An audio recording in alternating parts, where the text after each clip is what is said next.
May the Force be with you.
What's up, everybody? Welcome to the Heel of the Ring on the Sports Jedi Network. It's our Golden Lightsaber Awards. We're going to do a year review of 2024. We have our Lightsaber Awards.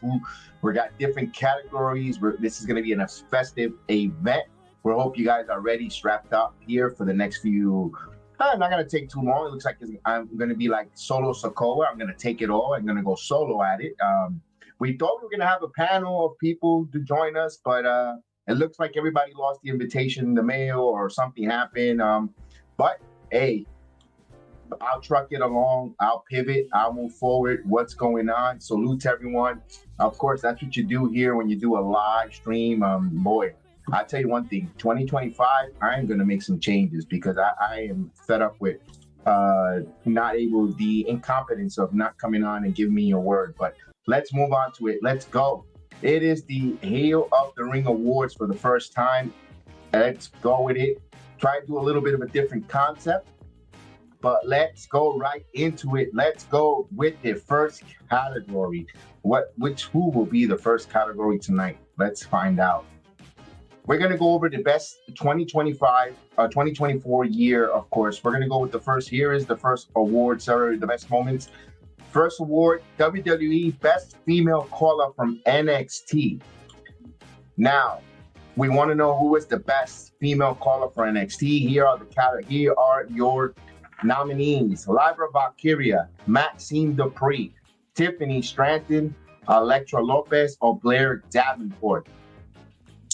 Who will be your female call-up of the year NXT? I can make an argument for each and one of these ladies. But to me, the number one NXT call-up to the main roster will be Tiffany Stratton. Tiffany Stratton, where she has given us heights of great euphoria to see her becoming Miss Money in the Bank. As I bring Chris in, as we get Chris. Chris, can you hear me? Hey, Chris. Can you hear me? Yes, thank you for joining us this evening. I'm going to put you over here. No problem. You look great. Thank you. I appreciate it. I don't look as great as you. I'm, supporting my Ohio State Buckeyes in the college football playoffs, but I'm excited to be here and, do the award. Let's go. All right. I apologize for my camera in advance. I know it's going to shiver. It's going to shiver a little bit. I apologize for that. I got to get a new one, but I wanted to be here to do this because I said I would. I appreciate you. Let me bring you on the screen this way so we could see you as we get more people in. We'll move the if they show up. We'll move around this stuff here. Best female call-up I've got for me winning is Tiffany Stratton. Tiffany Stratton coming out to the main roster, bursting on the scenes, winning Miss Money in the Bank. Not only that, the crowd arousal that she received at Elimination Chamber in Perth was a phenomenal scene. Who do you have as your female top call-up for NXT in 2024? No, I definitely have to agree. I mean, none of these women have really done, much of anything as much as Tiffany Stratton. She's involved in the big matches. She currently has the women's Money in the Bank. She's involved in the main event women's scene on SmackDown. So I don't see why. I think this one's an obvious one. I would have to agree with you, Tiffany Stratton.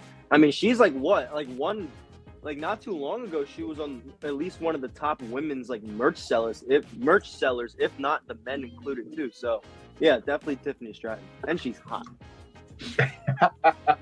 It doesn't hurt Tiffany Stratton as well. Her parents, me watching. Be honest with you, I've seen Sophia Carnwell, aka Maxine Dupree on Mm-hmm. NXT. Seeing Tiffany Stratton from 2.0 days, herself up close and personal. Also, Elektra Lopez, her growth, and as well as Blair Davenport coming over from NXT UK. I think Blair Davenport wasn't being utilized well in on the main roster and SmackDown, not enough TV time, as well as Elektra Lopez. That was like more of a valet manager for Legado Fantasma.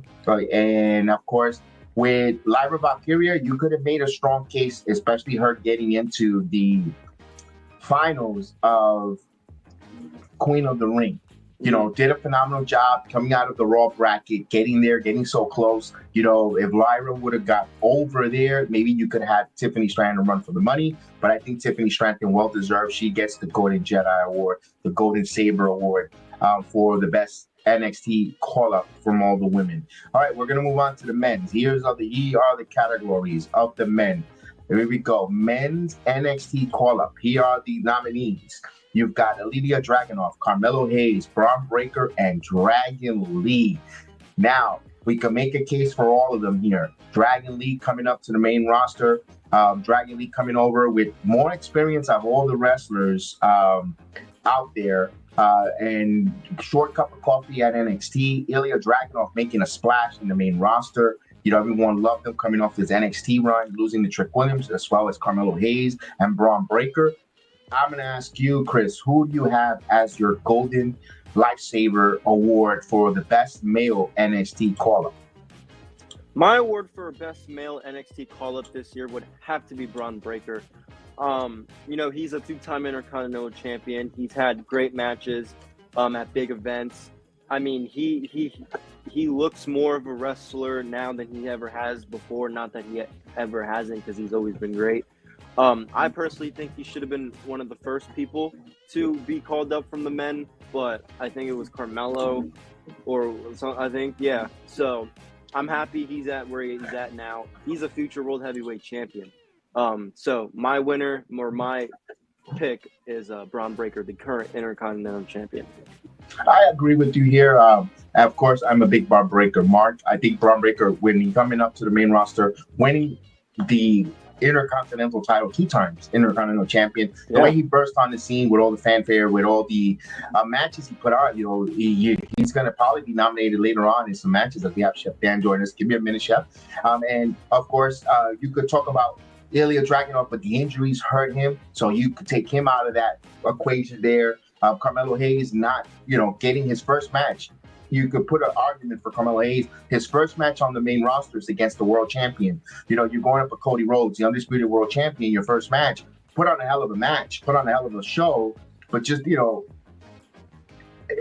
hasn't really gotten the stuck on neutral with Carmelo Hayes, and Dragon Lee with the LWO really hasn't warmed us up there a little. I believe he's the speed champion currently right now, if I'm not mistaken. That's okay. That's nothing wrong with the Speed Championship, but he just stuck there. I'm going to go to Chef Dan, who's joining us here. Chef Dan, how are you? We're going with the best male NXT call-up of 2024. Give your arguments and your case on who is your pick.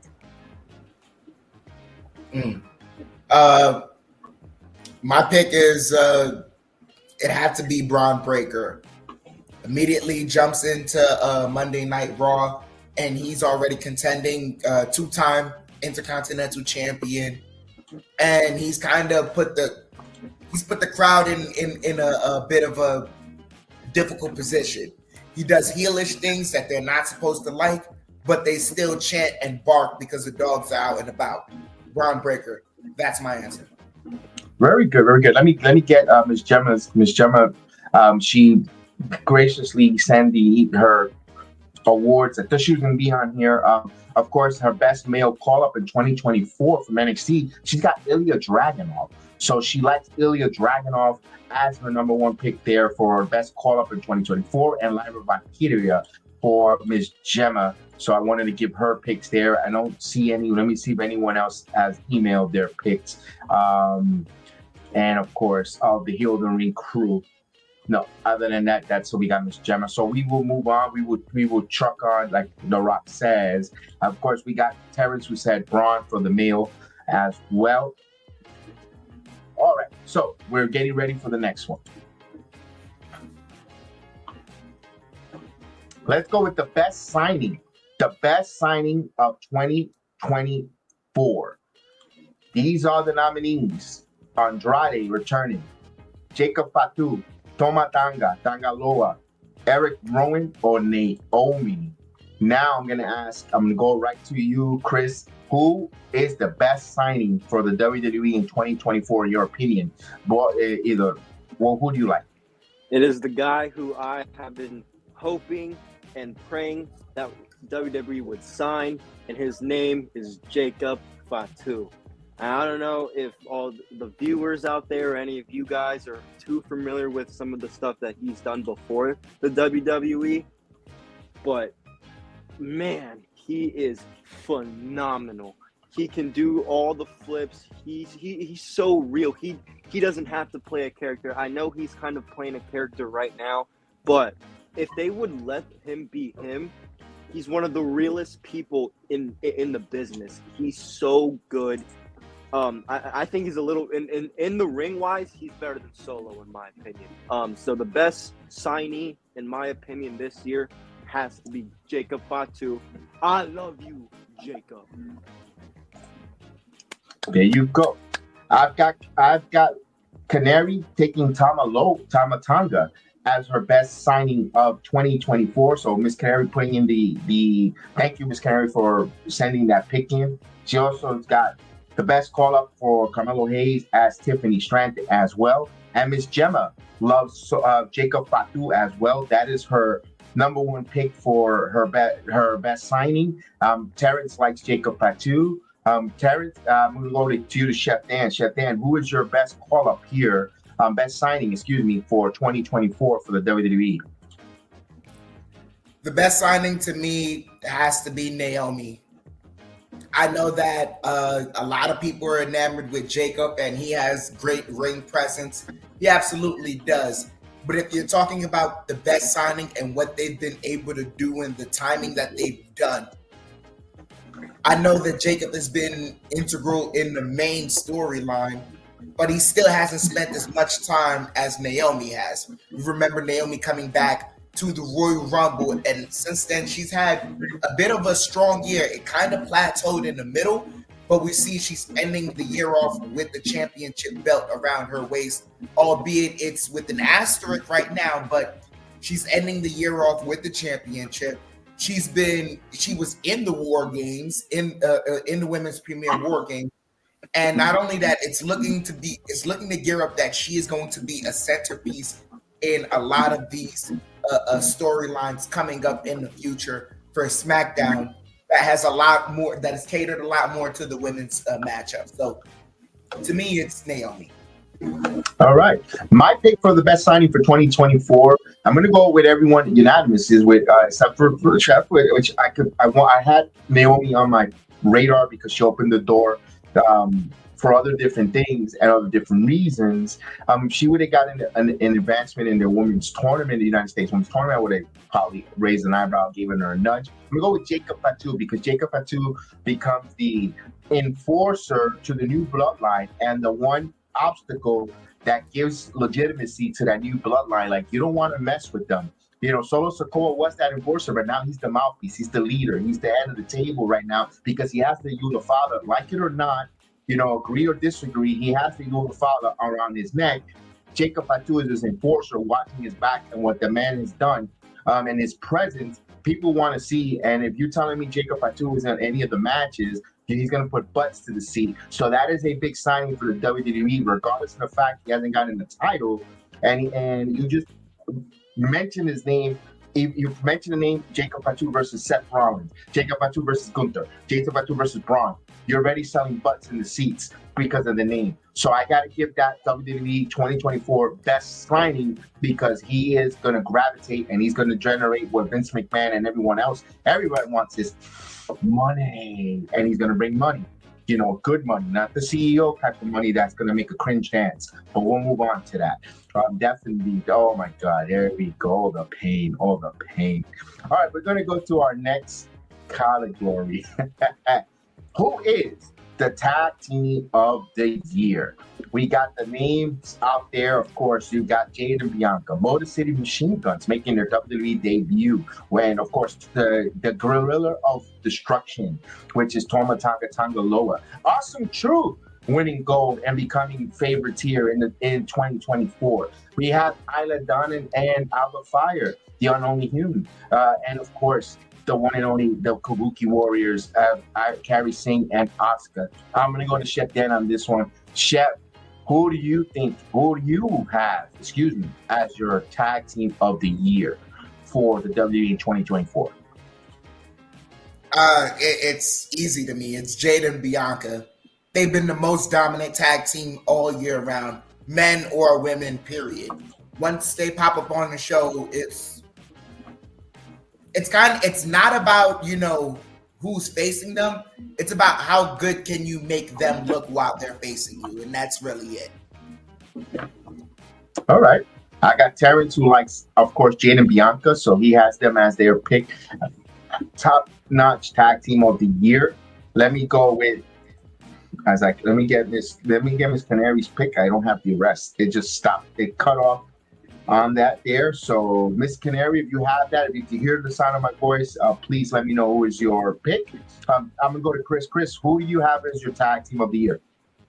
I know originally I said DIY because of their recent tag team win, but I'm gonna agree with you guys. I am gonna say Jade and Bianca. I will change my answer. They have, although the women's tag team title supposedly doesn't mean much, or most people don't care about it, they have been consistent throughout the year, unlike some of these other tag teams like JD and Finn. 2 title defenses in over 100 days is absolutely unacceptable when you're a talent, especially in Finn Balor's category. So I would definitely have to say Jade and Bianca, especially that they were champions majority of the year. So that's my pick, Jade and Bianca. Yeah, I don't think anyone's gonna have any difference here. I think I'm going with also Jade and Bianca, because whenever these ladies, of course, people complain about the women's tag team titles. First and foremost, they don't like them, or they have their distaste, or their dislike, or they curse, or all that good stuff they want to say with it. But whenever they have a match, from when they captivated in France on Backlash, or when they regained it, or when, even when they lost it at Clash of the Castle, you are paying attention to the Jade and Bianca match, regardless of the fact triple threat or fatal 4-way or just a one-on-one matchup. When those two ladies command the screen, they command your attention. They stop you from what you're doing, from either checking Twitter or anything, going to get a beverage or a snack. You want to watch these two ladies because they're impressive. They're dominating. They captivate your attention.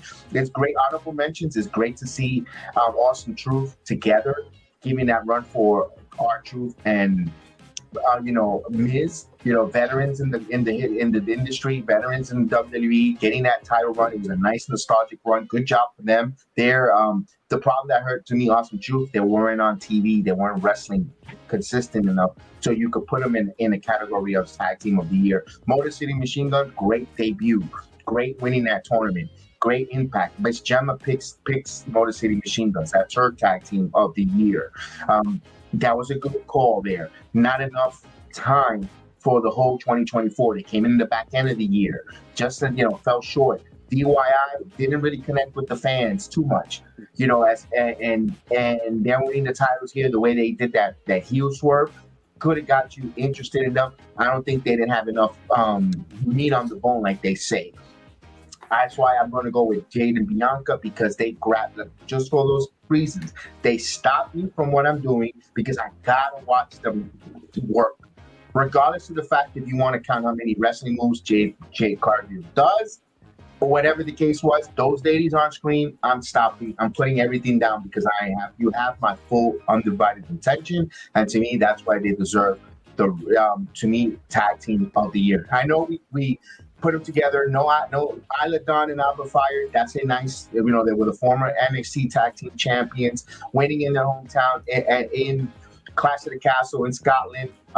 Yes, but not enough TV time, not enough of a storyline to gravitate them to want to grab to them and say, I got to see them more because of the storyline. With Jade and Bianca, there's a storyline now finishing 2024 into 2025. Who injured her?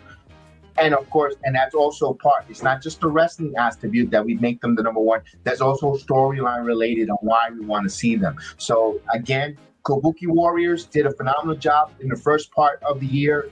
I think the Asuka injury hurt Asuka going forward for us to want to, continue with the Kabuki Warriors and Damage Control, seeing them as that dominant force tag team, because it happened so early in the year. Out of sight, out of mind. I hate to say that happened to Asuka, and it's not her fault that she got injured. I think that's what hurted the Kabuki Warriors on winning that award, guys. So, we're gonna move on to next category here. Let's see, which is we got the best signing is out of the way. We'll make sure I don't get redundant. The male call-ups are out. Yes, absolutely. And best tag team is out. As we're getting down to the nitty-gritty here. Here is the best moment of 2024. And of course, I didn't have a graphic. I thought I had it. No, I don't have a graphic, but I do have the the nominees. Here it is. Best moment of the year of 2024. And these are the nominees. Cody finishing a story at WrestleMania 40. The whole Bloodline saga. When I mean the Bloodline saga, I'm talking about everything from the new 2.0 Bloodline with The Rock being interjected in WrestleMania, or before WrestleMania, the first Monday Night Raw, where he's going to sit. That's all Bloodline tied. The press conference of WrestleMania, coming out and 1, 2, 3, stroke to the throat. John Cena's announcement at the last time is here tour in Money in the Bank. The women's mid-card title being introduced on both brands, for both Raw and SmackDown, something that we've been advocating and wanting to see. And of course, the return of Saturday night's main event, and the number 6 one that I couldn't fit on the ticker was the return of the Wyatt 6. I'm going to go to you, Chris.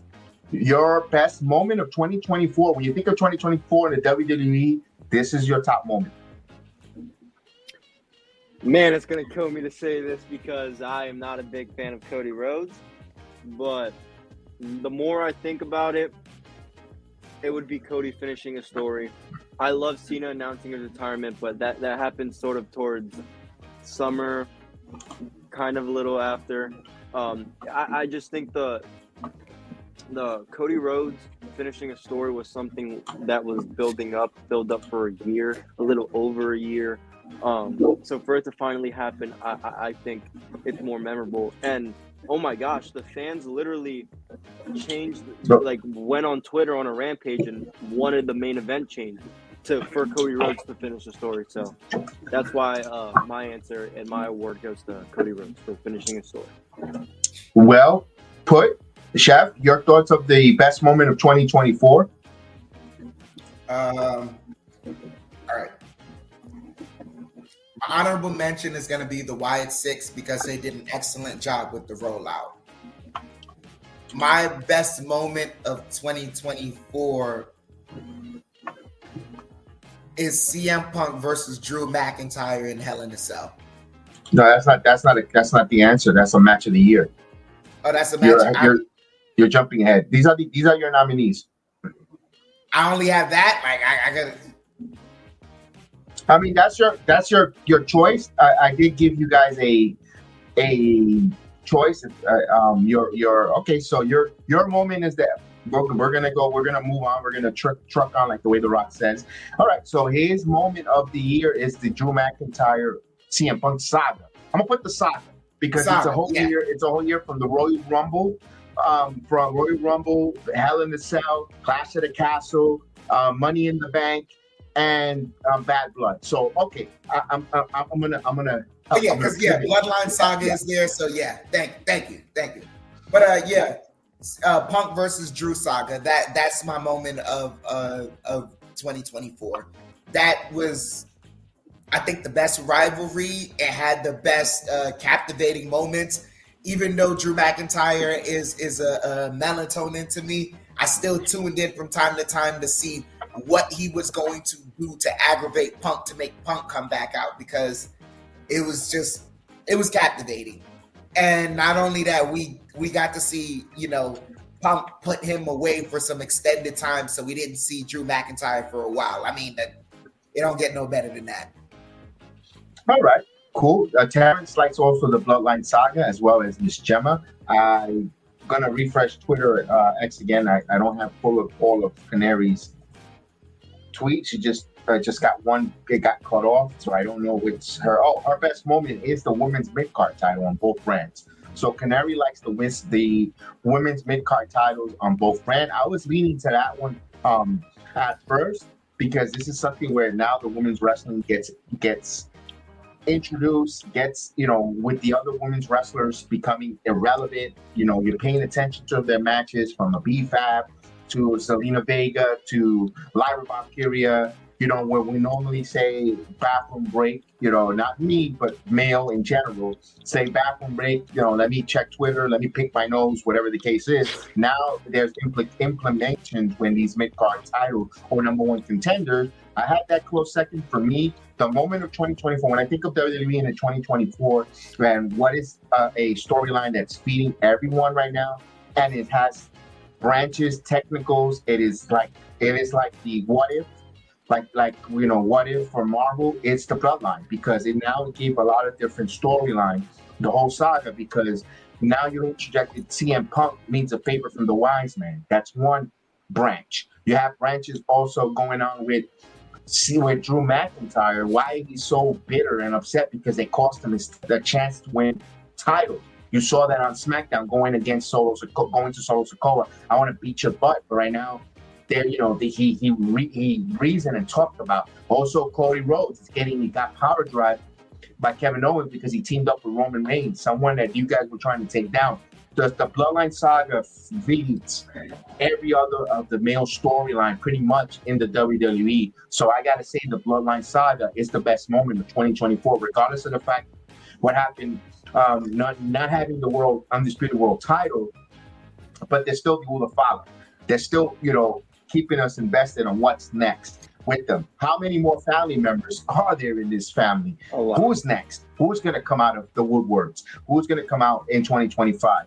How much, so to me, that is the best moment of 2024, in my opinion. I can see where the honorable mentions are as well for the Wyatt Six, seeing that come to life, seeing that July day when they came out and they destroyed Gorilla the position, and they were going to change the creative in the WWE on the way, rest in peace, Bray Wyatt, Wyndham Rotunda had in his mind. And that was a great moment, but they didn't do anything. They didn't follow up with them. They kind of, it was nice, but they kind of stood in neutral. That would have been, they would wish they could have finished off strong. John Cena's announcement, he was the franchise. When you think about the WWE ruthless aggression and it's coming to an end, that era, with John Cena's announcement and the way he said it and giving us a full year of commitment of wrestling tour, a goodbye tour, that's a big moment in 2024, but you could see that's going to seep into 2025. Those are all good, strong points there. But again, Cody finishing his story was a little bit selfish. I hate to say it. It's him pointing at the sign at WrestleMania, at Royal Rumble, where you should have waited, not pointed at Roman, not the sign. You should have pointed at the sign, because you and Dave LaGreca fucked the wrestling outcome, crying on a pink robe and screwing up the WrestleMania moment, because now everybody wants Cody to lose this title. Everybody wants Rock and Roman to wrestle. I say, pal, you messed up. You should have had it last year. That would have been out of the picture. We would have been clean. Cody would have been the champion. Everything would have been fresh, and we wouldn't have this. But you know what? Just like we had to eat Joe, and I hate to say this, but I'm going to say it. Just how we had to eat Joe Biden for 4 years, now you got to eat it. Cody's your champion. Eat it. Look at the shit we went through. Eat it now. So now we move on. Okay, I'm keeping it real today. I'm keeping it extremely real. All right. So as we we truck on, this is the Heal the Ring podcast either. This is not the baby face of the ring either. So the Heal the Ring. So here we go. This is a great one. PLE of the year. The PLE of the year. Here are your nominees. WrestleMania 40. Elimination Chamber in Perth. Royal Rumble, Bad Blood Atlanta, or Clash at the Castle, or your choice that is not on this panel. I'm going to go to Chef. Your premium live event that you don't mind watching it 2 to 3 times. If you're on a flight, on a plane, and you have to show one video, one wrestling match for 2024, which one would it be?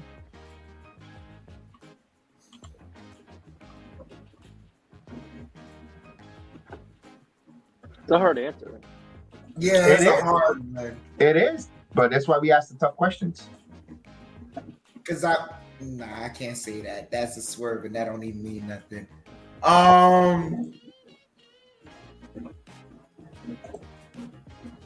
My PLE.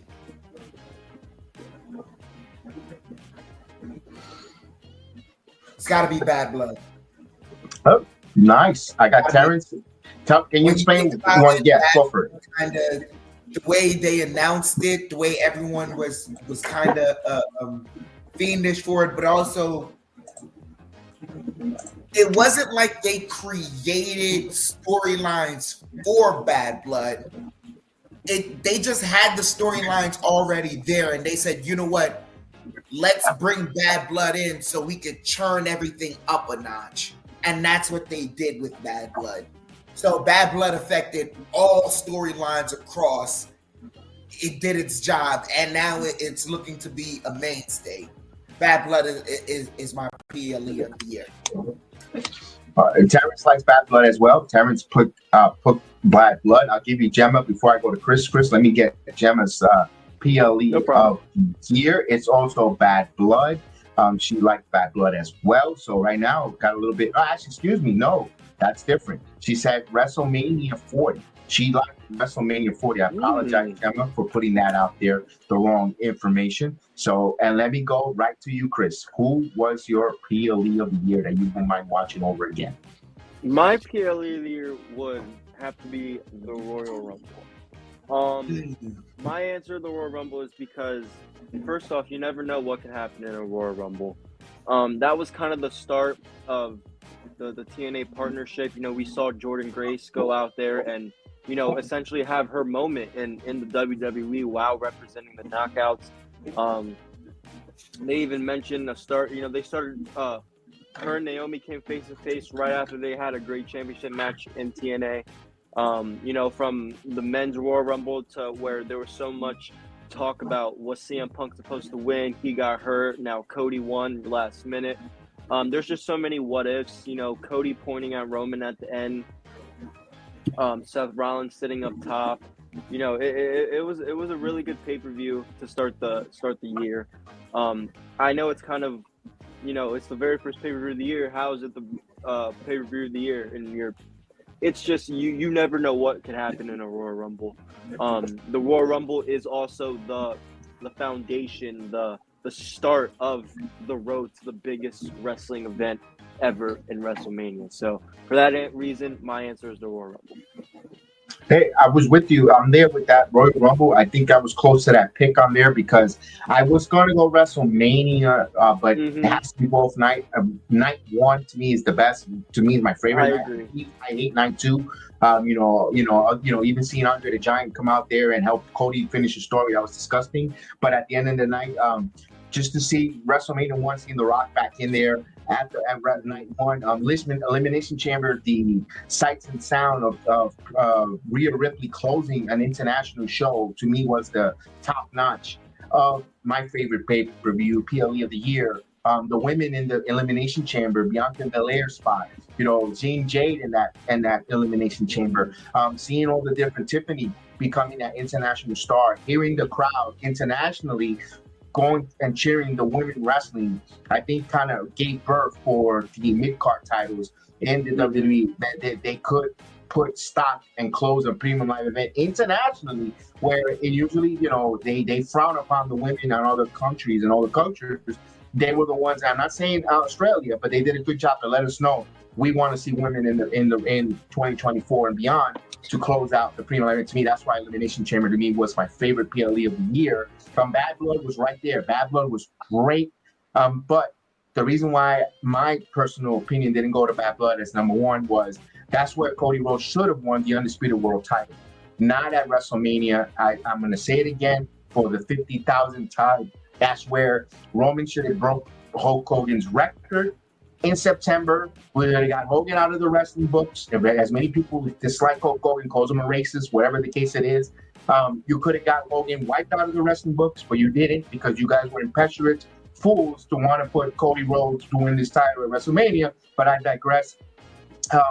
He goes, and that would have been where he would have won it in his hometown, by the way, of Atlanta.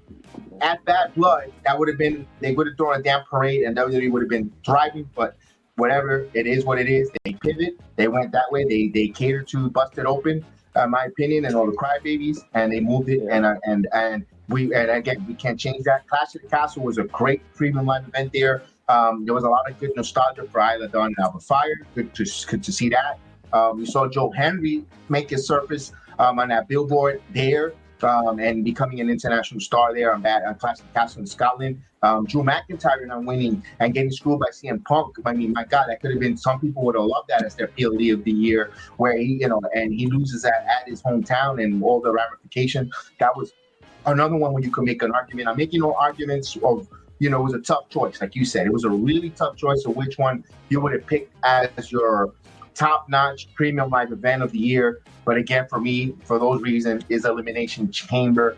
Of course, then we find out, what ramifications happen from there on, so forth for the PLE of the year. As we get down to some nitty-gritty stuff, guys, we're gonna go with the female wrestler of the year. Let me get that graph. Let me get that here. And here are your nominees. Where are the female wrestlers of the year?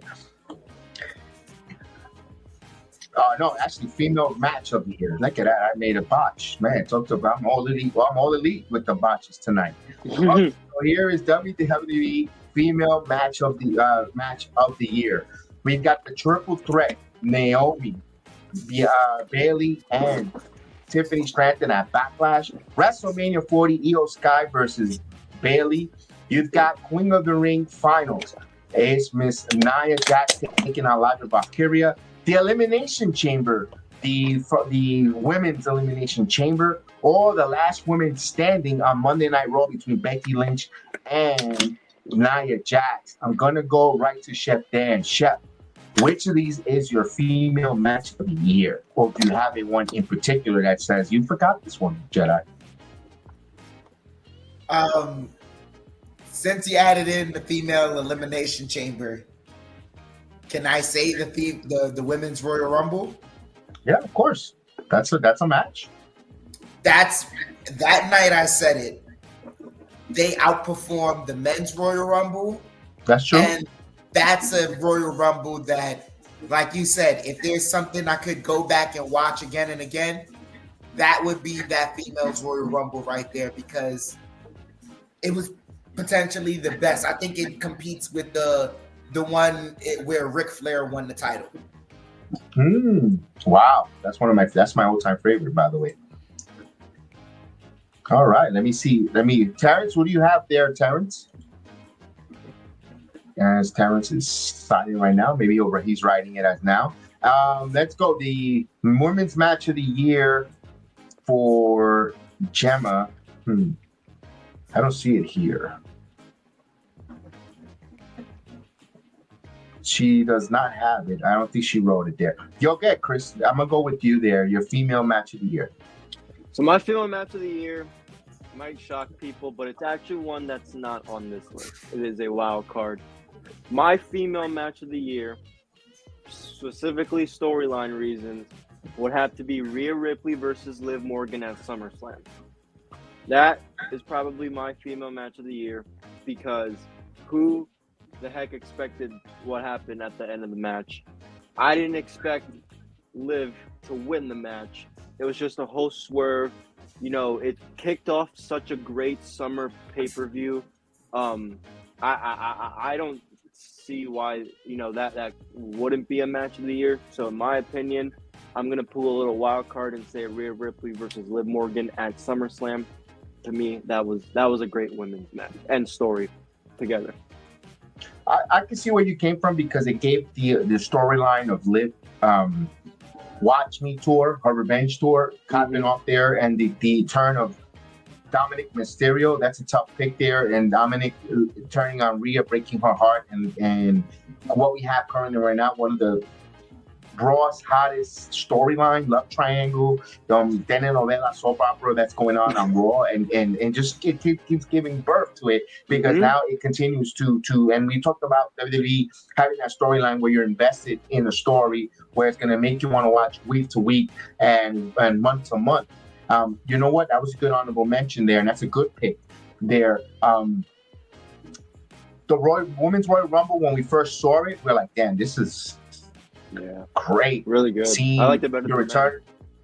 Yes, it was better than the men's. We're seeing Naomi returning to the company was like, whoa. And then you got a Jordan Grace after that.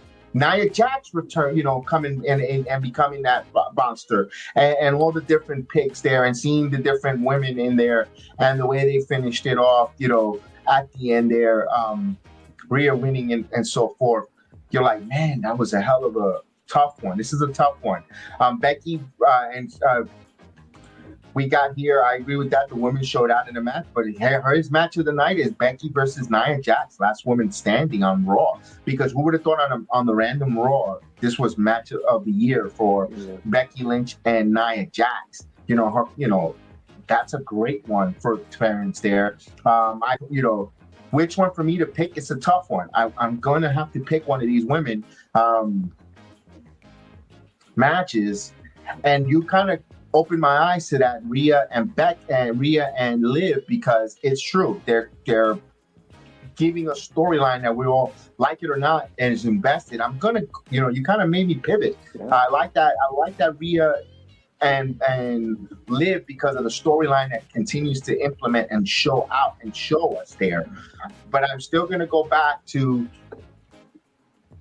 the Elimination Chamber women because it opened up the eyes of, again, the ramification, the repercussion of why we need mid-card titles, because the women do get the cheer outside of because we saw that as well from the triple threat match with Bayley. Well, then I'm going to stick with the nomination. I'm going to go with Bayley, Tiffany, and Naomi, because that crowd in France was enamored for those women, and the women ball out and showed us that the women could get cheered not only in Perth, not only at the Rumble, but in France, international. And I think, to me, I kind of like to see the women get cheered and get given the right acknowledgement that they deserve, and not stand on their hands like some of the American crowds in the United States that they, bathroom break or they're losing interest, and international crowds tend to pick on that. So I'm going to go with that one. I'm going to stick with the ones that I put up there, and I'm going to stick with that. It's going to be the triple threat match there in France. All right, so we're going to go now to the male match of the year. The male match of the year, I'm going to get the graphic up here. Give me a second.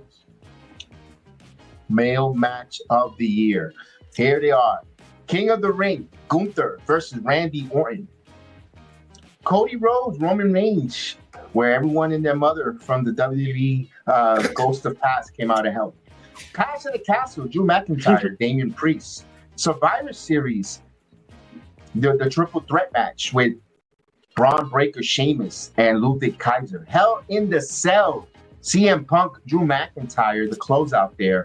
Or at the Crown Jewel, Cody Rhodes versus Logan Paul. I'm going to go to Chef Dan. Who is your WWE match of the year?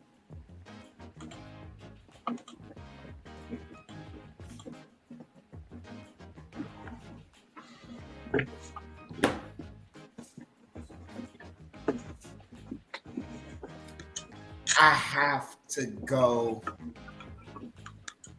We're saying match of the year, right? Just what happened in that ring. You want a match that you're like, holy crap, I don't even see that again and again with and the again. striped shirt guy that's supposed to be, or female that's supposed to be. No, match of the year for the male. Female has their own. No, I'm saying no. But the guy with the striped shirt, guy or female, that's usually in there, kind of separating and making sure things go. I gotta go Braun Breaker versus Sheamus versus Ludwig Kaiser. If you're telling me a match of the year, like I'm sitting there, I'm going, holy crap. Because it's in this day and age, it is tough to find me a match that's as close to a realistic fight or struggle as that one was, even with it involving 3 guys, which is hard to do, but they still made it possible. It was hard hitting, it was entertaining, and my eyes were glued to the screen through. I couldn't turn away from it. My match of the year. Nice. Okay. Nice. All right. Terrence likes Gunther versus Randy Orton. Gunther versus Randy Orton, the first one would be controversial finish because it opened up for great opportunity for more matches later down the road between those 2 guys. Good job there, Terrence. I'm going to go right to you, Chris. Match of the year in your eyes. Well, we have a selective choice that's not available there. I do have my pick is on this poll. My choice might shock people as well, but it would be Drew McIntyre versus Damian Priest at the Clash of the Castle. Now, people, you might think I'm being biased because I'm a big Damian Priest fan. He's a fellow BREAKOUT. No, that's not why. When you see a man who's elevated himself like Drew McIntyre go out there in a packed arena stadium in his hometown and get screwed over by CM Punk in the main event in a hard-hitting big man tech. I was at the Raw before that event, and it just made, I don't know, maybe that's why I enjoyed the match so well, because I was there live for the build-up. But I will never forget, just you didn't know that was Punk unless you really saw it in that split second. You didn't know Punk was that too. Still lives in my head. So for you know, and it added just more fire to what they had going on. You didn't know if you wanted to cheer for Punk or not. It was great. So for that reason, Damian Priest versus Drew McIntyre, Clash of the Castle.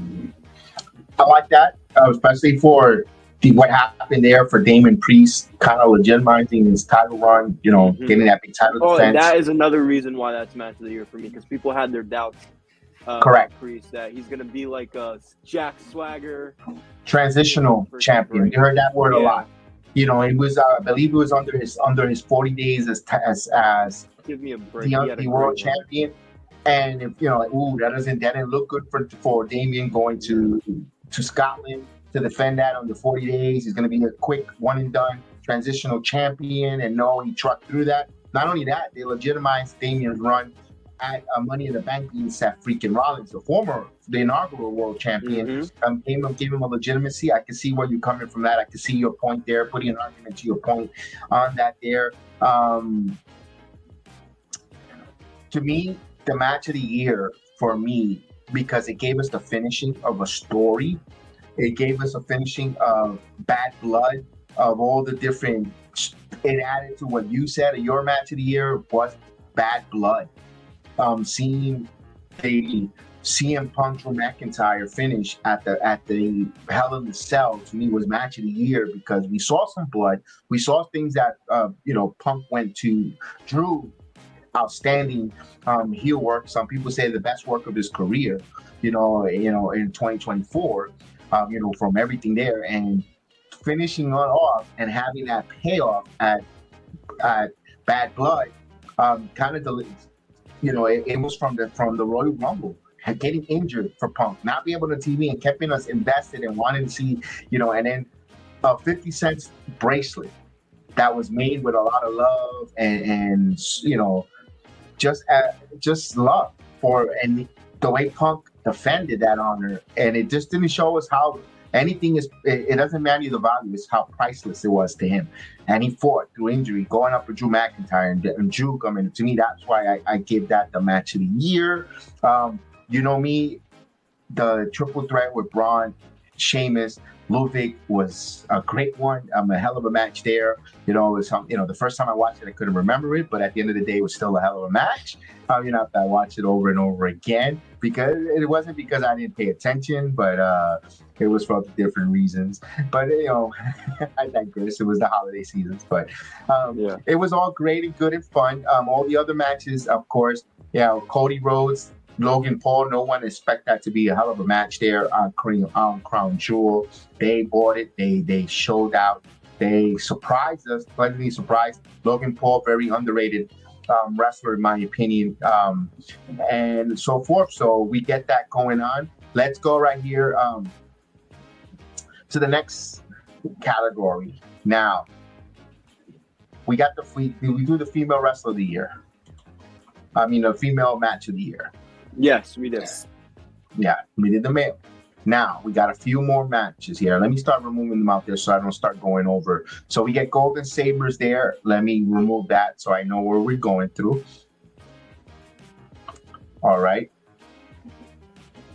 We did the PLE of the year. That's out of the picture. All right, let's go with the 2024 Women Wrestler of the Year. Now, Women Wrestler of the Year, we have Chelsea Green, Nia Jax, Liv Morgan, Bayley, and Tiffany Stratton.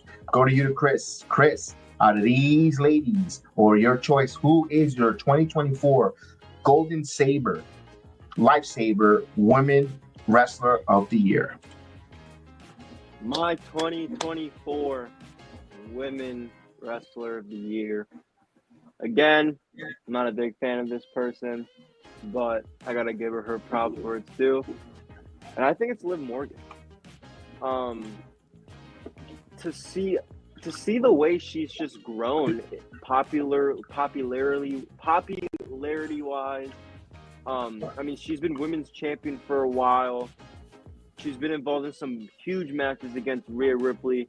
I wouldn't put Rhea Ripley on there just because she's hurt. She had to lose her title. And Rhea Ripley's essentially the star. When you think of women wrestling, they're pushing her as the biggest women's wrestler right now. They're pushing her as the most popular with her doing Netflix, going out there. She's a part of big stuff. And for Liv Morgan to go out there, take her boyfriend, take her group, do everything she said she was going to do to the quote-unquote most popular, dominant female wrestler in Rhea Ripley, it has to be Liv Morgan. Miss Gemma has Nia Jax as her Woman Wrestler of the Year. Also, she had CM Punk and Drew McIntyre as her Match of the Year. Chef Dan, Women's Wrestler WWE of the Year. Who is the Golden Lightsaber heading to? Once you're a part of the premier women's storyline, and then you win Crown Jewel Championship, and then you end off the year strong with essentially a clean victory over Io Sky in Saturday Night Main Event. It's got to be Liv Morgan for me. On top of the way she dominated Monday nights for a while. Like that whole her, hitting on Dominic Mysterio and that had the internet ablaze for a while. Even though right now people are souring on it because it's it's time's past. But in the moment, it was the hottest thing going. And that was her. She did that. Liv Morgan. Terrence likes Liv Morgan as well. Liv Morgan for the entire year, whether you like her or not, she's been killing it in 2024. Of course, Miss Gemma has, I believe Miss Carey has Liv Morgan as well. I think this is a unanimous choice. You could have put a fight. You could have put a fight for Bayley recapturing title and getting it back at WrestleMania 40. The crowd was behind her, breaking off a damage control. Her title defenses throughout the year make a great point for Bailey. If you wanted to make honorable mentions as well for Tiffany Stratton, her call up to NXT, going on there, hearing the international crowd in Australia, and Tiffany taking that torch and running with the popularity that Tiffany is, winning the pop that she got, winning the briefcase at the Money in the Bank in Toronto. Possibly tease if she's going to turn, if she's going to cash in, on who she's going to cash in. People wanted to see the Tiffany Stratton title reign, either as a babyface, heel, whatever the case is. They want to see her cash in and become successful. That's something that you could build momentum for Tiffany as winners of the year. Nia Jax, winning, improving from her match. Great matches, great moments there, being a main event at Australia, winning Queen of the Ring tournament. What fell short, not winning that Grand Slam title, and to me, just took her off for being a peg of becoming Women Wrestler of the Year. I'm going unanimously with Liv Morgan, because Liv Morgan, like you said, that crown jewel, they invested in her. Not being in WrestleMania, first and foremost, guys, she didn't wrestle in WrestleMania neither night. She didn't have a match. She wasn't even thought about. And then after WrestleMania, she went on Busted Open, Watch Me Tonight on Monday Night Raw, the injury, and she took off. She actually said she was going to take everything away from Rhea and Watch Me, and she did that from April to now. And again, back to the biggest storyline in Raw that we want to watch week in, week out, regardless of the fact if you think Rhea and Liv is being overused or whatever the case is, or any negativity throughout it, you're still invested. That's the not top storyline, because we still don't know why did Finn Balor take the room key? Is he still in cahoots with Liv? Is she playing Dominic Mysterio? Or now Raquel Rodriguez is added to the storyline. There's a lot. Could it be could Dominic be that dirty that is another love triangle? He already did it with Rhea, and to Liv, could he do it again? There's so many possibilities, so many tentacles when it comes to the Liv Morgan storyline. And she's, plus, by the way, like Chef said, she had clean victories against Io Sky on Saturday night's main event. She's winning. She's becoming legitimized her title run for Liv Morgan. And what a year closing out 2024. Golden Lightsaber for Liv Morgan. Good job there. Good storyline wise. I enjoy that. And we move on now. Let's go to the male wrestler of the year. Let me get the graphic. I got the picture up. Let me get that. Here are the nominees. 2024 Golden Lightsaber Men of the Year: Cody Rhodes, Gunther, Solo Sikoa, Jey Uso, CM Punk, and Sami Zayn. I'm going to go right to Chef Dan. Who is your 2024 Male Wrestler of the Year? Golden Lightsaber Award goes to main event Jey Uso. I don't even gotta explain it. Okay. He's in your city.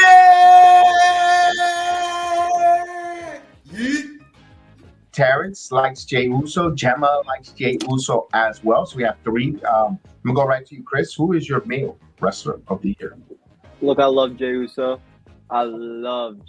Nothing against him. I would put him at second. My opinion. Let's talk about what Solo Sikoa has done, shall we? Because I think it's him. This guy has gone from a nobody, I don't mean nobody, but to being Roman's sidekick, to people are thinking, oh, is this all he's going to do? He took the Ula Fala from Roman Reigns. Who has stepped up to Roman Reigns in the level that Solo Sikoa and this new bloodline has? They took out Paul Heyman. And now he's fighting Roman Reigns. Roman Reigns on the premiere of Netflix in the main event. I don't see why we wouldn't have Solo. Now, I love Jey Uso. You guys had a great point. He's super over with the crowd. I got to see him come out right in the tunnel where I was at in June. Love him. Not taking anything away from him. But in the ring, he's kind of flat, in my opinion. Solo Sikoa in the ring, I think, is better, and he's just improved so much, more. And Jay was already over, Jay already had that from the Usos, Solo needed this. So for those reasons, especially being the one of the only persons to really step up to the tribal chief, wrestler of the year, Solo Sikoa. I like what you say there. I'm gonna give cases before I give you my rest of the year. Let's go with Gunther. Gunther easily, could have been your rest of the year, winning the King of the Ring, having that strong year there. But you remember him losing his Intercontinental title to Sami Zayn at big stage at WrestleMania. Also, not able to get that revenge on him. Not able to get that Crown Jewel championship against Cody Rhodes at the Saudi show. Crown Jewel, kind of give you that. Having that, but he was also in great, breaking up Imperium. You could easily said possibly wrestler of the year. If he would have won that Crown Jewel, I think I would have been big. I'm a big Gunther fan. I think I would have had him as wrestler of the year. Cody Rhodes. Yes, he broke the 13-16 mark of Roman Reigns, pretty much causing this chaos. But he had a lot of help. He had a lot of help from a crybaby in a pink robe on a satellite radio show and influencing the Twitter universe, where now they're turning on him, where they told him you deserved it when he got power drive at Saturday night's main event. Not a way of finishing the year. His title run, his storylines were a little bland. Underwhelming, underperforming. Thank God Kevin Owens is that type of heel that breathed on his neck here, but that's a little bit too late at the end of the year. They would have done this from before they went to Bash at Berlin. We would have been, could have been my wrestler of the year, winning the Crown Jewel. Okay, that's cute. The kids love him. Not to me, not my wrestler of the year. Cody Rhodes, not my cup of coffee. CM Punk, and one of them honorable mentions there. CM Punk didn't do a lot of wrestling, but we wanted to see Punk in that ring. No matter what, when he was injured, not injured, cutting a promo, or we got, screwing McIntyre, I popped here, coming out there, and causing him, to lose the title at WrestleMania, and then at the Clash of the Castle and so forth. Man, I kind of we were like, yeah, CM Punk is that guy. You could have gave him the year, but he didn't get in the ring a lot to be a wrestler of the year in the match. Jey Uso, he is phenomenally on fire. People want to see him in your city. But I kind of see him. His wrestling sets are kind of limited or predictable. I like his matches, but I know he's going to do a super kick. I know he's going to spit at his hands with the punch. I know he's going to do a rock bottom, yada yada. Show me something different. Yeah, give me something different. Give me something in your repertoire. I mean, yes, you're selling merchandise, and that's part of it. You're getting the crowd invested behind you. He's, to me, number two. Sami Zayn, no. I'm just going to move on from that for the rest of the year. I'm not a big fan of Sami Zayn. I'm going to go, to me, it's Solo Sikoa because he pinned former champions. Look at the resume that he has on there.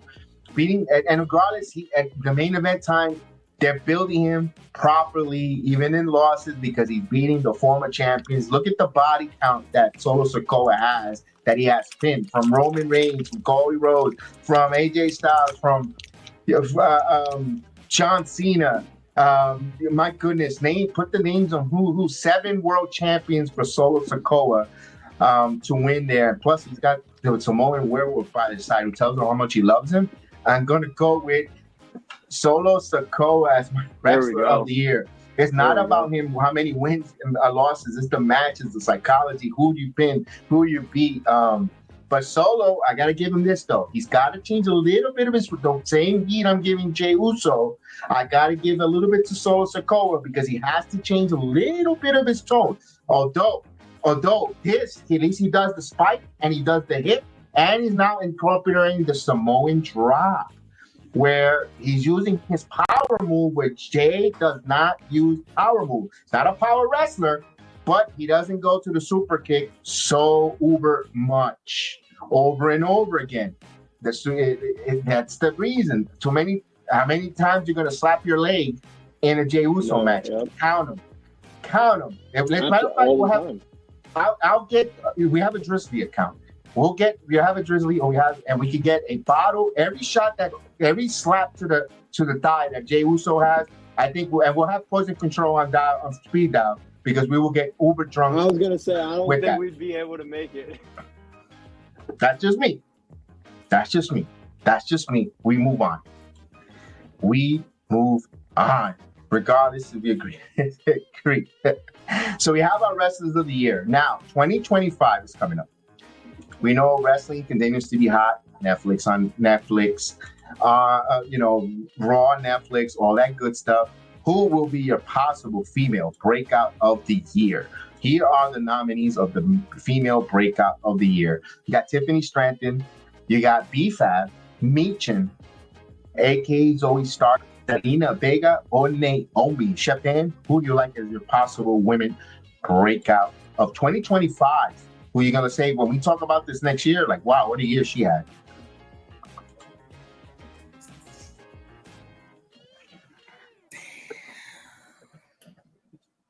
There's some really good names. But see, here's where I gotta talk athletically now. My two choices I'm stuck with between is Michin and Zoe Stark. Especially with the matches that Michin's been putting on lately, as far as being able to tell the story, she's right there. I want to pick Zoe Stark so bad, but here's where athletically she doesn't stay healthy. I'm gonna go Michin. Okay. We got Tiffany Stratton from Terrence. Stratton for Terrence. So he likes Tiffy time. Of course, we got Naomi from Miss Gemma. Chris, who is your possible breakout 2025? If you want to put here's some money here, and you want to put a wager, who's your breakout 2025? I think I'm going to agree with Terrence. I think it's going to be Tiffany Stratton. She currently holds the Money in the Bank briefcase. She's really over in terms of merch. She's really athletic too. She reminds me of a Charlotte Flair potentially, and I think she's gonna get a big push. Michin's a really good mention. She'll be in the mid card scene pretty often. She'll win it for sure. But who's gonna have the bigger breakout in 2025? I think it's gonna be Tiffany Stratton. Okay, I like that, and that's why I'm so thankful that they have these mid card titles, because now we saw what Michin did at Saturday Night's main event. Phenomenal job showing out there, showing us why she was at that finals at the Saturday Night's main event for the title. Working hard. Zelina Vega, she's got a big following on X. A lot of people love her. People want to see her wrestle. For Zelina Vega, she has to continue to get us more involved in her matches, like story-wise. Either fighting from the underneath from a struggle, or overcoming, working a body part, psychology, where even if she takes on a bigger woman, she's working on the knee, and she's just purely becoming a lethal assassin in the ring, on the mat, with working on a body part where we could sit down. Zelina Vega is working psychology-wise and want to see us. Maybe some of the men don't give these psychology opportunities for the wrestling, for the women to play out because of their limited time. But now remember, everything goes to 3 hours now, Raw and SmackDown. So there's going to be time for Zelina Vega to tell stories in her matches. When I mean tell a story in a match like that, I just gave an example. If she's working on a Nia Jax and her knee is compromised, or a bigger woman than her, she's attacking the knee, or single leg crab, figure four leg lock, all these different things there. And I kind of want to see Zelina Vega go there, but I don't have her as my breakout wrestler of 2024. I'm just putting a case for her. Dakota Kai, like Chef Dan said, she's got to stay healthy. She's also another one that's getting a following in the wrestling community, wrestling world. Dakota Kai, she's just got to stay healthy. Her heel turn, her matches in NXT Black and Gold were phenomenal. She could work. Again, another one that has to show how she's going to tell her matches psychology-wise in the ring. Same thing as Selena Vega for Dakota Kai. Zoe Stark, very underrated. See, me and Terrence were privileged to see her career, most of her career in NXT, seeing her growth. You know, her GTS moves were kind of a badass finisher that she has. You know, Zoe, I don't know if it's going to hurt her being with Pure Fusion Collection with the group of ladies. I don't know if that's going to hurt or not hurt her. People don't seem to gravitate. But remember, Damage Control, no one liked the Damage Control in the beginning either. They were like, oh, get this out of my TV screen. I can't stand them. But now we love Damage Control. So with time passes, maybe Zoe Starks gets there. Michin, again, I mentioned Michin, but I mean to the number one breakout woman in 2025, and I know it's kind of weird because she's been there before. It's going to be Naomi, because Naomi now is going to, if they go the route that I think they're going with the storyline wise, she's going to give us a freaking hell of a story for 2025. We saw it last night. She got back her tag team title that she said, I need to earn it. Well, lady, you didn't really need to earn it. You had it. You just relinquished it because you took bad advice from your tag team partner who's doing whatever. Well, let's stick on topic. And you got to go held that title back, and I think you took out the obstacle. You took out the storm. You weathered the storm, and you got your title back with the EST. And I think when that storyline develops and unfolds, we're gonna like, oh, it's gonna be juicy, spicy, and we're off to the races in 2025. Because I kind of want to see a heel Naomi. I kind of want to see her being, you know, with that attitude. No more the sauce and glow. Yes, we love her doing the split on the campus. We love her doing all, you know, all this here, wiggling her tush and all that stuff. I need the heel Naomi. I need the person that she's gonna go out there and beat your ass. I don't care. I feel that way about Bianca. We're going to talk about that in the segment with Bianca as well. But to me, Naomi becomes the possible breakout women of the year, because I think she's going to give us some story. And Bianca's going to be hurt, because now you have Jade. You got Bianca that wants a piece of her. You know, you want to go even turning her back on Bayley, or even if Bayley joins her, because I think Bayley works better as a damn heel. I don't think Bayley as a babyface works to me. And if she wants to go after the tag team titles and team up with Naomi and attack Jade and Bianca, let's go. Let's do this. Let's go, because that's a WrestleMania match right there. You don't have to run and immediately break up Jade and Bianca because you want them. No, you could say that. There's going to be other big events in 2025. But my thing is, I would love to see that Naomi be the breakout next year in 2025. So we move on here. We go to the male. Who is your breakout male of 2025? Here are the names. You're going to have Ludwig Kaiser, Carmelo Hayes, Big Bronson Reed, Jacob Fatu, Andrade Elido, Santo Escobar. I'm going to go to Chris. Who will you think will be your 2025 possible breakout wrestler, and why? My possible 2025 breakout wrestler is the best signee of the year, Jacob Fatu. I think Jacob Fatu is going to be the best breakout wrestler of the year because, like I said earlier, this guy can do so much. He can do it all. If you know, they're teasing it. Yeah. Well, you know, like you said earlier, you know, you were naming like Jacob Fatu versus this person that would put asses on seats. You're gonna tell me Jacob Fatu versus Roman ain't gonna put asses on seats? You're gonna tell me Jacob Fatu versus Solo ain't? I mean, I think he's gonna have such a great year. The fans know so much about him. I think he's one of those rare guys, you know, because a lot of WWE fans don't really follow what's going on outside of the company, and I think, you know, he's one of those guys that a lot of people knew, and if you didn't, you definitely went out of your way to go find out. He has so much freaking potential. I've been high on him for the last couple of years now. I really think Jacob Fatu is going to be it, but I could see maybe Ludwig because he's been having some good matches, but definitely Jacob because he's essentially part of the biggest storyline in the company. So that's my pick. All right. Terrence likes Mello Hayes. He's already on his way. Mello don't miss.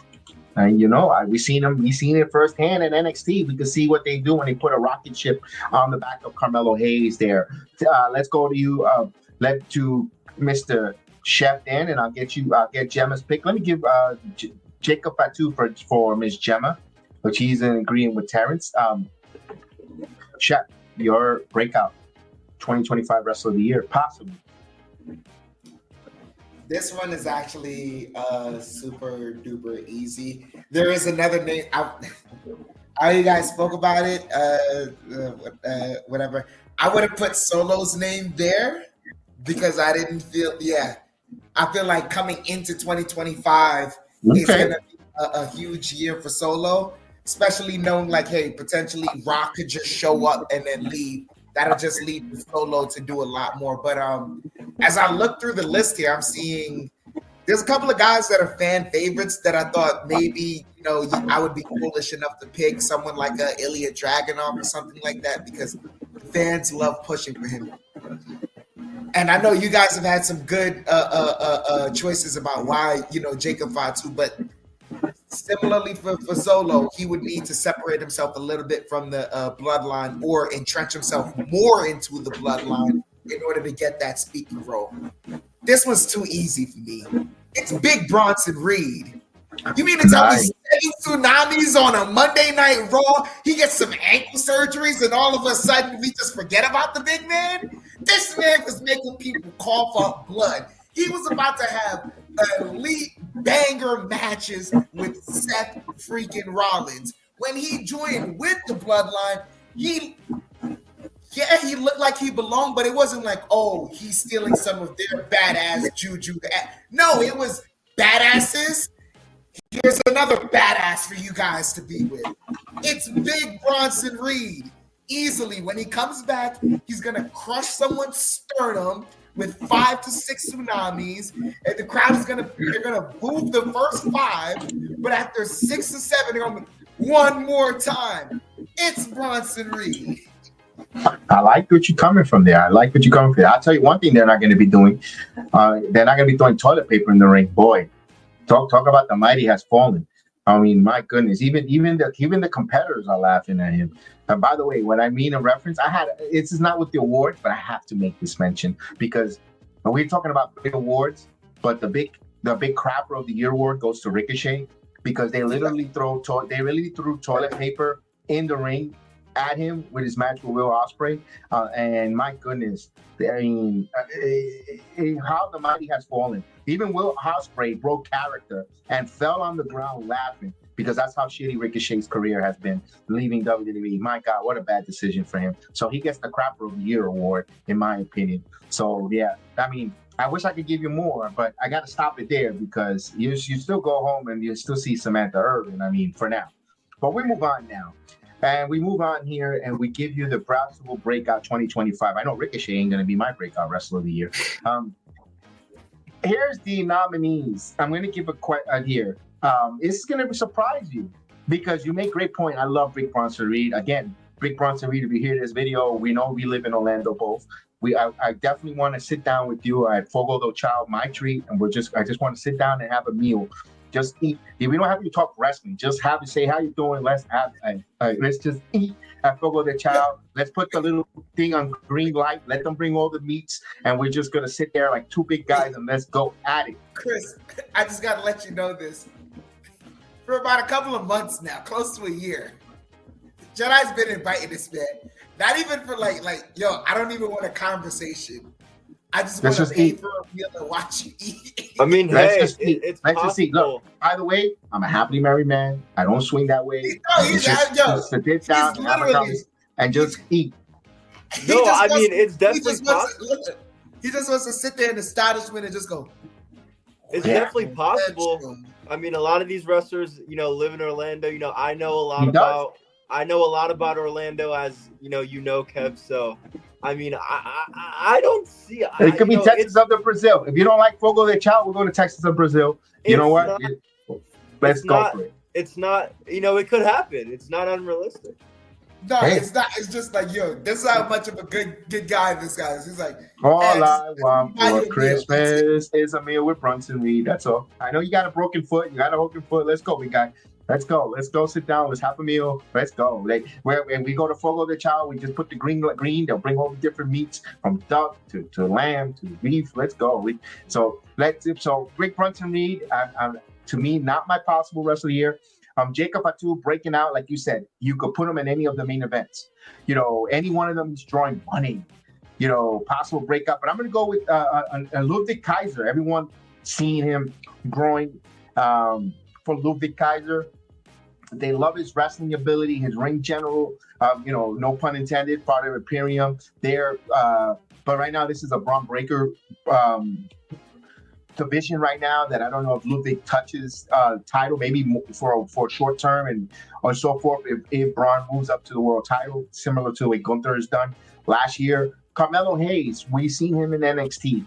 The way he continues to excel and grow, what he could grow, what he's done in NXT, what he's doing here on SmackDown. I love what he did with Hip Hop last night and beating him with the count out and beating Braun Strowman. Again, Rick Brunson Reed and that last Monster Stranding with Braun Strowman, now Carmelo Hayes. Hopefully they springboard him into the best of 7 with Andrade. Andrade, another one. I love the way they booking him. You know, getting more TV time. To me, the breakout wrestler is Santo Escobar. No, it's going to go Andrade. Excuse me. I like Santo Escobar. Andrade, because here's the reason why I'm going with Andrade.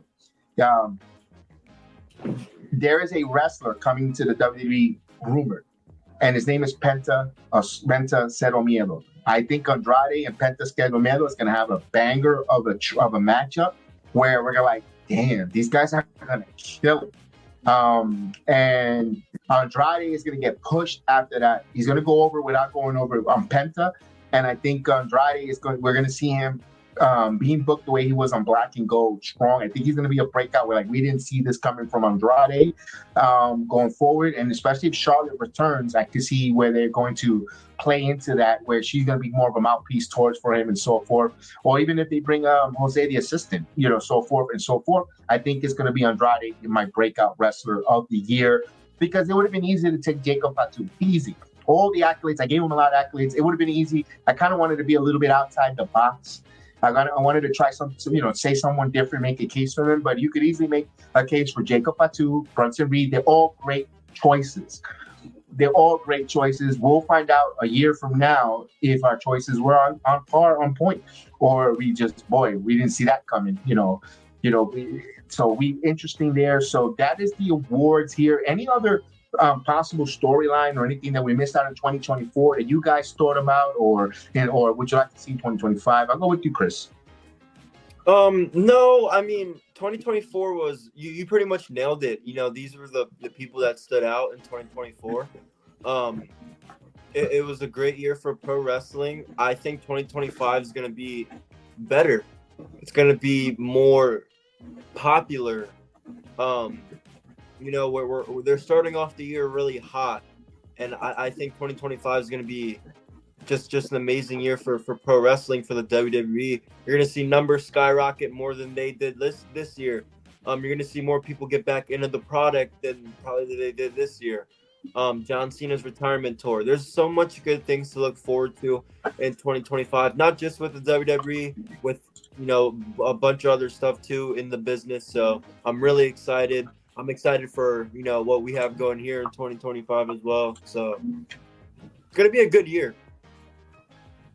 I agree with you, Chef. Anything you've seen out there 2025 you would like to see, or we missed out in 2024, or any honorable mentions?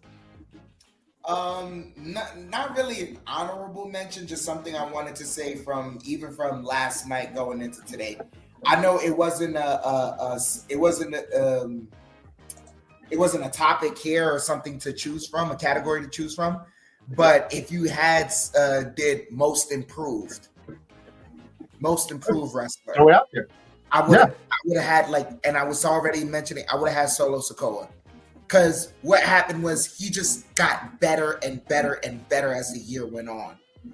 It didn't, you know, there were some moments where it plateaued a little bit, but for the most part, you just kept seeing jumps. He never took a dip. So I understood what you guys were saying there.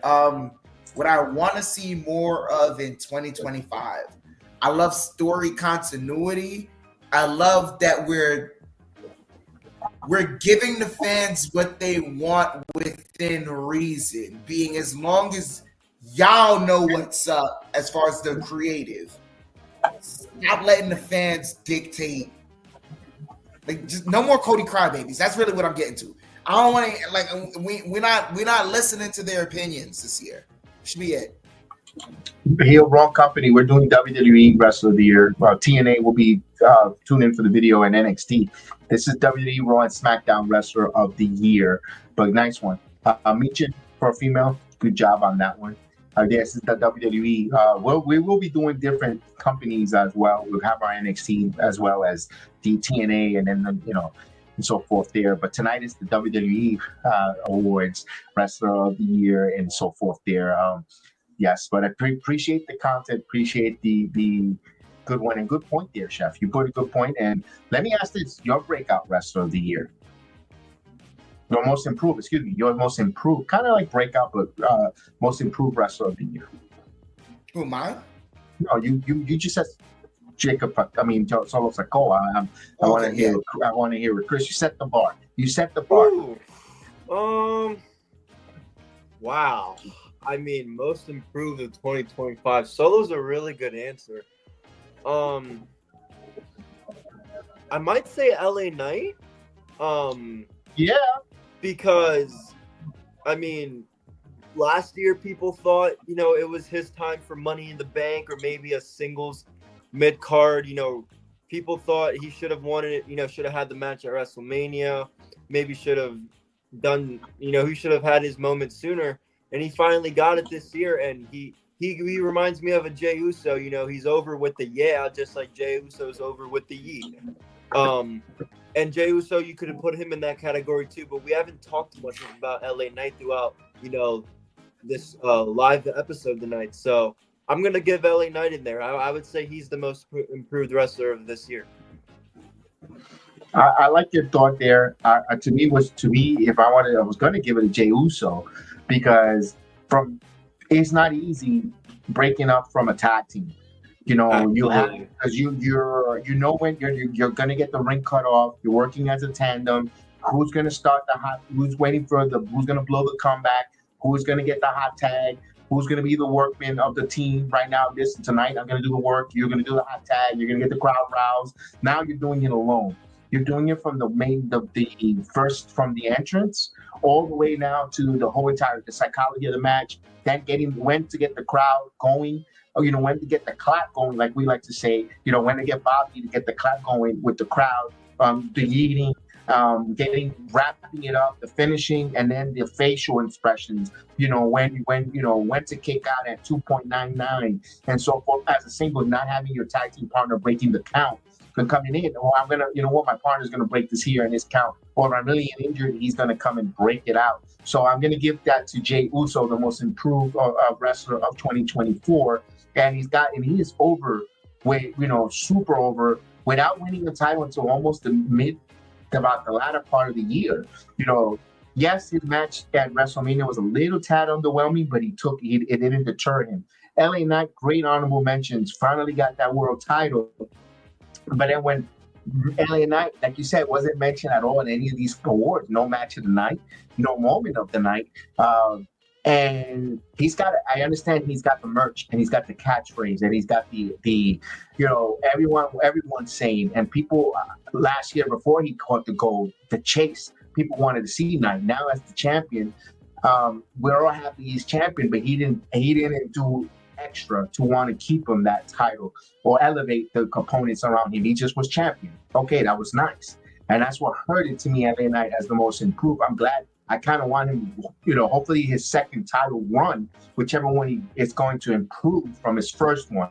I think there's a lot of room for improvement for LA Knight if he becomes a champion again. I think he's going to really now know the same way and I'm going to make a comparison with NXT Trick Williams. His first title run was great, but it was something not missing. Maybe he wasn't ready for it. He wasn't mentally prepared. He didn't want to do the work, whatever the case. He comes as a champion. Now as this second go around, he's phenomenally as a champion. Maybe that helps for LA Knight.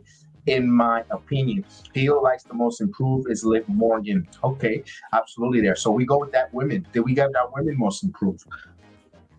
Chris, what do you think the most improved women of 2025 before we wrap this up?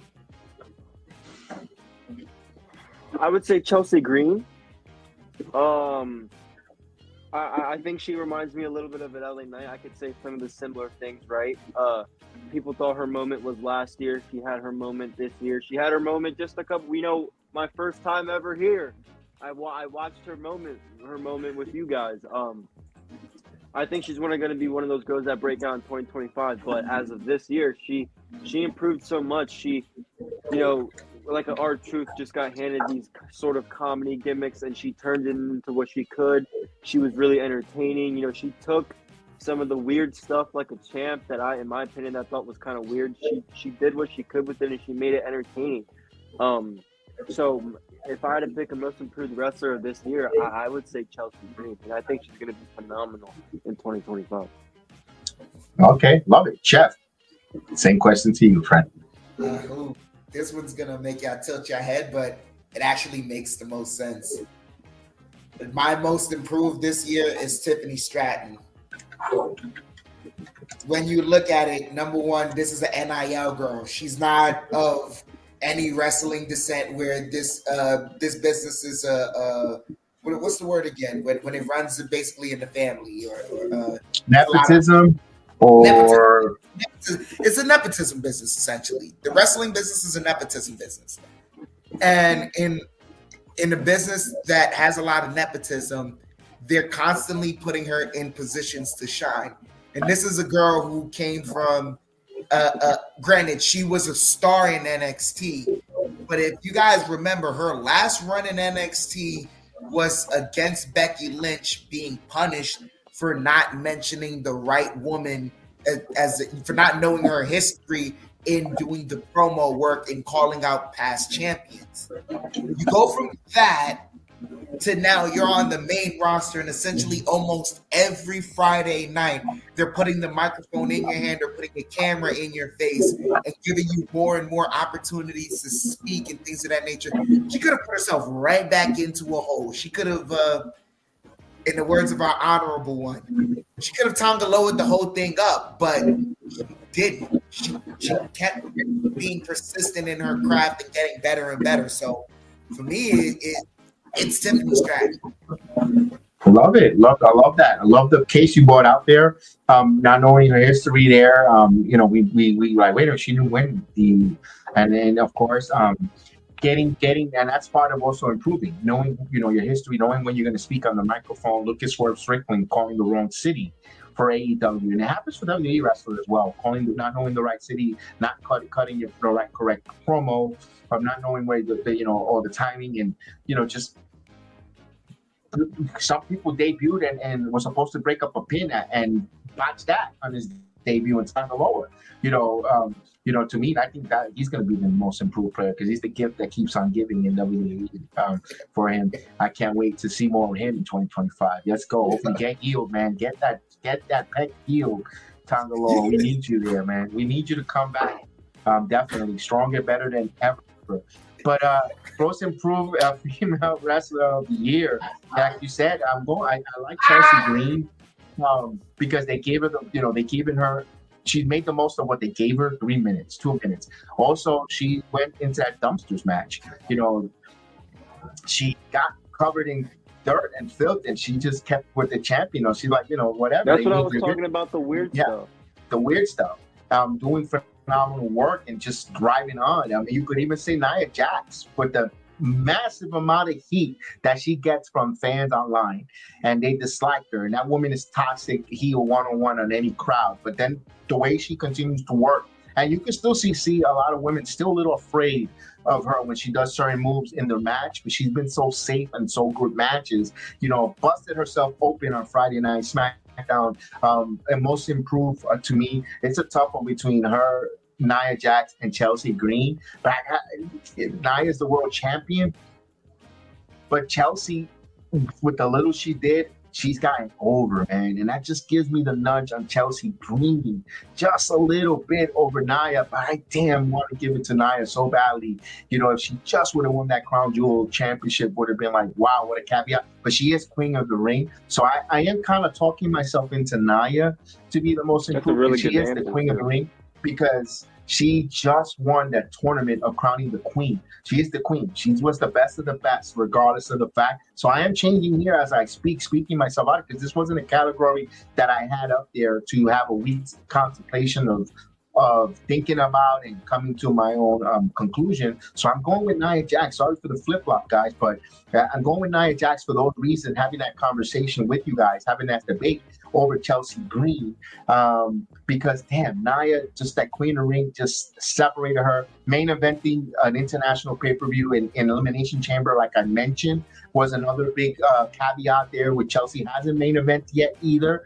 And if you want to put, if you're putting a balance of pros and cons, that's where I'm going to move over towards a Nia Jax to be that woman most improved in 2024 for me, man. But this is I love these type of debate. They're tough choices because at the end of the day, either one of these nominees that we put on these, you can't go wrong with them. That's why we kind of talked about giving a case on which of these wrestlers we think was deserved to be mentioned on this dais. Man, this was fun. I agree. You can't go wrong with anybody. They're all really, yeah. I mean, that's why it's good to talk, because sometimes people have different, opinions of others, and that's why I wanted to mix it up a little bit, because we can't all just pick the same answers. There's so many improved, especially in that category. I know it wasn't really a category, but we kind of just did it now. But that there's so many. It's great though, because it's so great when we talk about, because if this was 40 years ago, Hulk Hogan. Hulk Hogan. Hulk Hogan. Wait, who's the most improved? Hulk Hogan. Hulk Hogan. All right. Well, who's the breakout for next year? Hulk Hogan. Hulk Hogan. Who's the most despicable heel? That would have been different. That would have been maybe Ted DiBiase, King Kong Bundy, Macho Man Randy Savage, depending. Yeah. I mean, only one. Maybe you can even set what you call it, the oh damn, I forgot the name that Hulk Hogan wore the mask. The Patriot, the Hulk. Mr. America or something like that. It was something. He was in a tag team, and we knew it was Hulk Hogan. The Machines. There you go. Hulk Hogan put the mask on, but you could tell by his body. Hulk Hogan. I mean, yeah, but I love it that we're having this conversation though. But with that, we're going to do an NXT. We are going to do an NXT breakout because NXT's got a lot of substance. Mr. America, but I think it was something else. It was the Hulk Machine. It wasn't Mr. America. It was Mr. Hulk Machine. It was the Hulk Machine with the machines. Andre the Giant was a machine at times. And look at him. That's that's like 90s, late 80s there. Wish Gemma was around though. Gemma would have reminded me quickly because me and Gemma are on that same timeline. But we're going to have an NXT Awards. We're going to have a TNA. Yes, we are going to do TNA. That might be a recorded video, a quick one, but it's a TNA Awards because we do cover TNA here weekly, 2 week. We're going to have a TNA. We're going to have an NXT. And, of course, and we appreciate everyone. Absolutely. We're going to finish strong. Oh, man, we got it. So we thank everyone for the awards. Those are the Golden Lightsaber Awards from us watching us from our point of view, not some Twitter guy in a pink robe. It's us watching with our eyes, covering the matches from January to now, watching wrestling each and every day that there is live wrestling we cover. So we want to say thank you guys for the support, the love, and we love everyone. And let's go. So we're going to say thank you guys. We'll see you next time. Buenas noches. We'll see you soon.